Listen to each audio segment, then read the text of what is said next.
Assalamu alaikum wa rahmatullah. Wa alaykum assalam wa rahmatullahi wa barakatuh. Que puis-je faire pour toi? Professeur, j'ai trois questions qui me préoccupent. Quelles sont tes questions? Tu m'intéresses. La première, est-ce que Dieu existe réellement? Et si c'est le cas, montrez-moi à quoi il ressemble. Ma deuxième question, que veut dire le destin? Et quant à ma troisième question, si Satan est créé de feu, puis il sera jeté dans l'enfer pour y être châtié, alors qu'elle ne lui fera pas de mal puisqu'il est créé de feu. Euh, Pourquoi me giflez-vous? Et pourquoi vous vous mettez en colère contre moi? Je ne suis pas en colère contre toi, et je ne suis pas du tout en colère. La gifle répond à tes trois questions. J'ai été giflé, mais je n'ai encore rien compris. Que ressens-tu après que je t'ai giflé? J'ai mal, tout simplement. Est-ce que tu crois que la douleur existe? Oui. Alors, montre-moi à quoi elle ressemble. Je ne peux pas. Voilà ma réponse à ta première question. Ressentons l'existence de Dieu, mais nous ne pouvons le voir.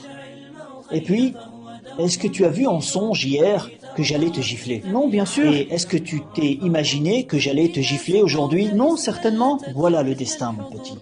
Puis, cette main avec laquelle je t'ai giflé, de quoi est-elle créée? Vous voulez dire de quoi elle a été créée à la base? D'argile? Et ton visage? D'argile aussi? Que ressens-tu? Je ressens de la douleur. Eh bien, voilà.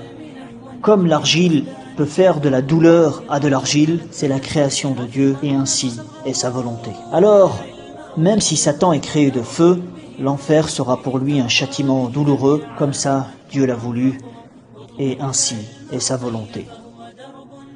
Mon petit, le berger avec son chameau dans le désert a très bien compris l'existence de Dieu lorsqu'il a dit « Les crottes du chameau prouvent que le chameau existe. Les traces de pas prouvent que quelqu'un est passé. Le ciel avec ses astres, la terre et ses chemins, ne sont-ils pas des signes d'un Dieu omniscient et bien informé? Mon petit, médite sur la création de Dieu et tu trouveras Dieu. Cette histoire est terminée, partagez-la avec ceux que vous aimez et ne nous oubliez pas dans vos pieuses invocations. À bientôt.